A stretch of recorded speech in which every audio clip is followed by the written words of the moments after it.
Becky in the face. No. Right on. Next comedian, gonna have a show coming up this Thursday called Full Frontal at the Lookout, and it's to support Margaret Cho's Be Robin. Everybody start right now clapping your hands for this next comedian, Yuri. Kagan, everybody. Kagan, everybody.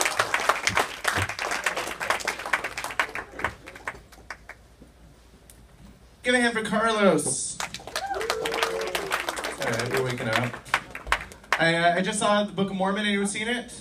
It was good. I saw it like a week ago. It was amazing. I loved it. And when I got there, I had to go to the bathroom, right? So I walked downstairs. I passed literally 150 women in line for the bathroom. All I could think to myself was, this is what Bruce Jenner wants to dedicate the rest of his life to? Waiting in line for the bathroom? I'll wait with her, whatever. Alright, we're waking up, it's good. On the way here, I was looking at Lady Gaga's Twitter feed, because I am a homosexual. And did you guys know that she calls all her fans little monsters? Do you know this? I call all my fans mom. Very, very similar. Do we all live in San Francisco? No? Few people, the few people I can afford to, they're like, yay!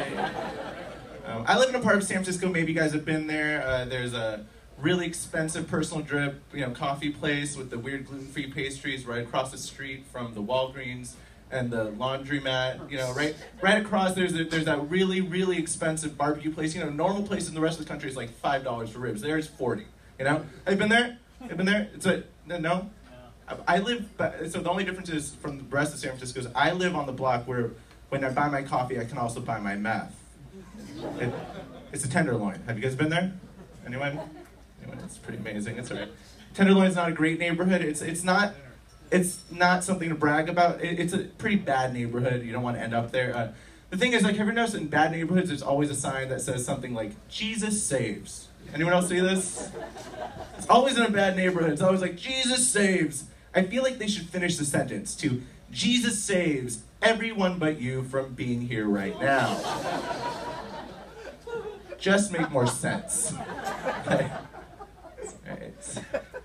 I was talking to my mom on the phone about my boyfriend partner, and we're not in business together. I don't know what to call him. Right? He's not my partner, but we've been together a while, right? Been together a while. First off, his name is Richard Sherman. Anyone that has questions about it, shut the fuck up. All right? His name is Richard Sherman, and whenever I say that, there's always some douchebag that has to be like, Yuri, you're into the brothers? Yes. If by brothers you mean a tall, skinny white guy from Iowa, yes. Yes. Like my man's so white that when he goes in the sun, he ignites. All right? All right? And the thing is, so he wants to get married because now in California we're allowed to get married, and I have to find new reasons to think of why I don't want to get married. Call me crazy. I just like being right all the time. But he wants to get married, and he was saying that traditionally, I don't know if you guys have heard this, that traditionally when you get married and you propose, that the wedding ring is supposed to be worth 3 months' salary. Have you guys heard this? And so I was thinking, if I do propose, right, if I get drunk enough and really figure out a reason to propose, I should do it while I'm still a comic. They'll get a ring made out of twine. That's what happened.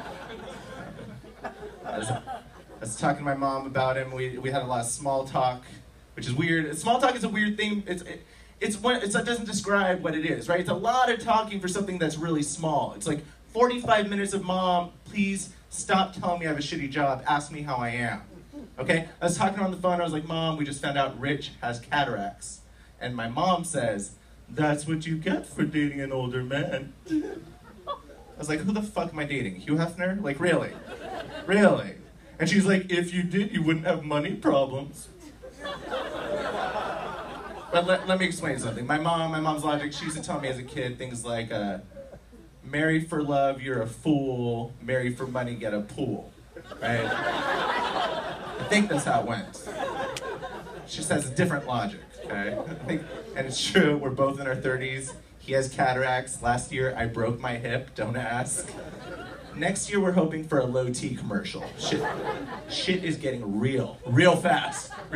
Anyone had the cataract surgery? Do you guys know what they do?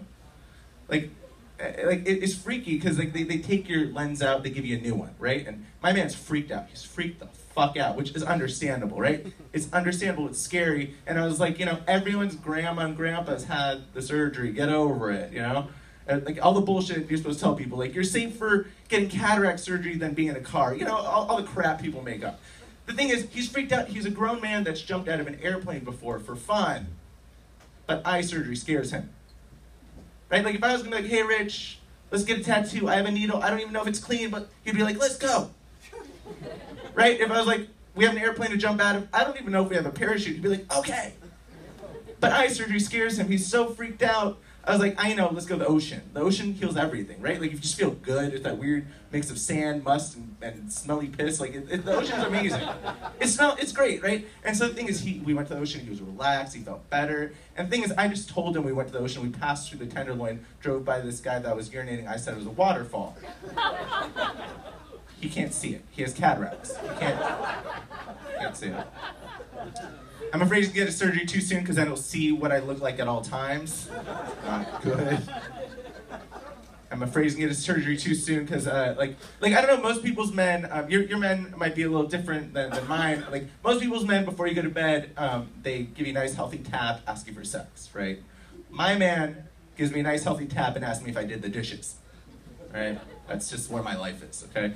And he like, I'm afraid he's gonna get the surgery and find out that it's been a year and I haven't done a single fucking dish. And he's gonna meet the weird raccoon that now lives in our kitchen. It'll be weird. Weird.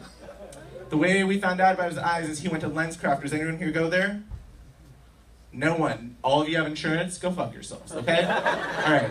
He went to LensCrafters. True story. He went there 4 times over about 8 months, and he's like, hey guys, I think my prescription's wrong. You guys need to fix this. And the doctor was like, hey man, I went to college in this mall. You're fine. Don't worry about it. Then he went to a specialist, and the specialist was like, dude, you have cataracts. Fix your life. Right? And when we found this out, I was like, Rich, aren't you upset?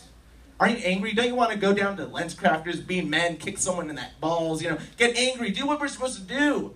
And then this is how you know we've lived in the Bay Area too fucking long. This is his response. He's like, I'm going to do even better. I'm gonna write a scathing review on Yelp. Moral of the story is I'm dating a pussy, alright? Which would make my father really happy because it's as close to one as I'm ever gonna get. That's my time. My name's Yuri, Kagan. I wrote a book called Vodka and Limelight. Check it out, vodkaandlimelight.com. Thank you, yay. I'll get one more time, Yuri. All right, your next comedian, very funny cat, all over the country. You guys probably recognize from Craig Ferguson. Everybody give a round of applause. Start up right now for Tom Davenport, everybody. Give it up.